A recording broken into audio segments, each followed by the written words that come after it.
dañ koy daal di tàmbalee ca Medina Mbaba ay ndaw ñoo fa nekk ci bari foot yi di ko joué bu guddee ñuy dogaale nit ñi loolee waral ci di chef de quartier bi di Pape Thiam am lu ko métti lool ba génn di ñaan autorité yi ñu andil ko ci ay saafara ci lu mu gën a gaawee yegg sax bay ñaan ñu tëjal ko bari foot boobee. bu ñu jógee ci loolu dañuy daal di tàbbi ci waa FONGIP ñii di fonds de garantie des investissements prioritaires daal dinañu ubbi waat beneen centre d'affaires bu ëmb dëkk yi mel ni Kaolack Fatick naka noonu Diourbel centre boobee ñu ngi ko daal di tijji fii ci diwaanu Kaolack loolee leen ci daal di déglu Thérèse Faye mi di administrateur général bu FONGIP. liggéey bi moom dañu gis ne que Kaolack dafa nekk zone centre dëkk yi ko wër aussi wala région yi nga xam ne moom la ñuy wax Kaolack nekk Diourbel di ko mën a wax aussi ci Kaffrine ak fi nga xam moom mooy Fatick yëpp bu ñu gisee seen activité économique mën nañ wax ne que nekk na activité yu am solo activité yoo xam ne moom la président de la République ak gouvernement du Sénégal considéré comme étant des activités du secteur comment dire des secteurs prioritaires du PAP 2A lu ci mel ni mbéy mi lu ci mel ni wàllu napp gi lu ci mel ni aussi li nga xam moom mooy agro industrie bi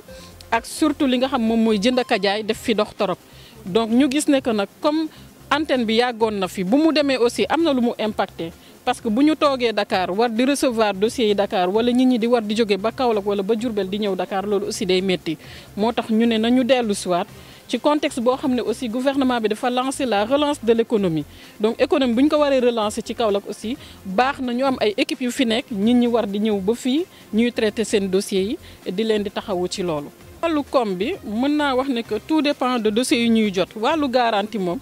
comme ni ngeen ko xamee balaa FONGIP day intervenir day fekk promoteur bi am na déjà crédit bi ci banque bi bu ko defee nag FONGIP dugalal ko garantie am li nga xam moom mooy activité de refinancement bi aussi mutuelle yi ñoom ñooy demander ay ressources au niveau du FONGIP ñu joxee leen ko ci taux boo xam ne yomb na trop 2% ñoom aussi bu ñuy financer du ñu dépasser 9%. kon bu ñu bëggee xayma li nga xam moom mooy ci wàllu budget ñun mën nañ wax ne que évaluation semestrielle wala annuelle activité yi fii ci biir zone centre moo ñuy permettre ñu ne injecté nañ tel par exemple mën naa wax ne que ci diir gi nga xam ne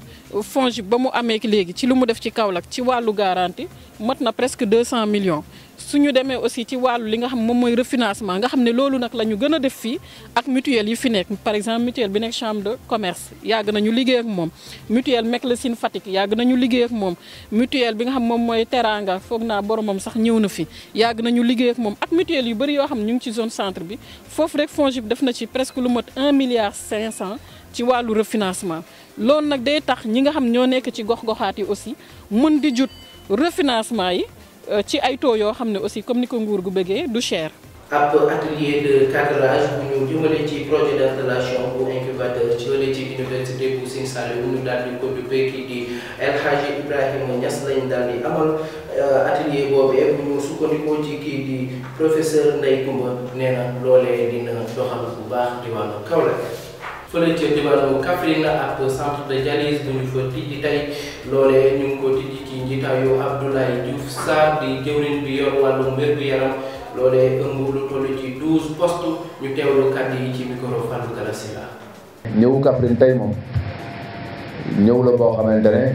ñëwaat la parce que pour man Kaffrine nekk na dëkk boo xamante ne bu ma fi duggee je suis pas dépaysé day mel ni tukkiwuma bon donc loolu bu mu nee nekk. c'est parce que yéen a ma yaatal aussi maa ngi leen siy remercier bu baax ñu ñëw tey inauguré benn centre de dialyse la 2012 ñaar moo fi amoon fi mu nekk nii dem nañ ba ñaar fukk ak ñett loolu lu jar noté 2012 centre de dialyse boo fa duggee ña fa mënoon dugg si ñaar yooyu ñoo doon rëcc te leen daan fay mais tey boo demee dans les hôpitaux publics amatul fay loolu tam lu jara notal am na liggéey bu am solo boo xamante ne président Macky Sall mu ngi koy def si wàllu dialyse mais di ko def tam si yeneen pathologie parce que li ñuy wax fii si dialyse bu ñu duggoon si cancer tam dañuy wax la même chose mais yaakaar naa ne médecin chef région ak médecin district yi fi nekk ak samay collaborateurs am nañ occasion pour ñëwaat effectivement ci résultats yi xamante ne ñu ngi koy def mais dama bëggoon rek jël centre bi dénk ko population wu Kaffrine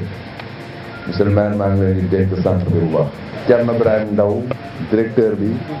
moom mooy gérer hôpital bi mais ci centre bi la nekk mais li ëpp solo mooy population Kaffrine ñoo ko moom il faut que population Kaffrine yi xam ne ñoo moom centre bi te liñ leen defal tey nekk na loo xamante ne benn projet rek mais yi ñëw ci kanam mooy ëpp. jërëjëf Fallou Galass ca Casamance fukki fan ak ñett ci weeru mars ba tey ñii di takk der yu Sénégal yi ñu ngi ci àll bi pour tas base waa rebelu MFDC yooyee loolee dem ba andi ab jàmmarloo yooyee waral kenn ci takk der yu Sénégal yi ñàkk ci bakkanam juróom ci ñoom am ci ay gaañu yu métti loolu kàddu yooyee la ñuy ndar keppee xibaar yi di gërëm Ibrahima Khalil Ndiaye mi féete woon ci cadrage bi naka noonu kii di Moussa Sall moom mi nekk ci wàllum xarala gi jërë ngeen jëf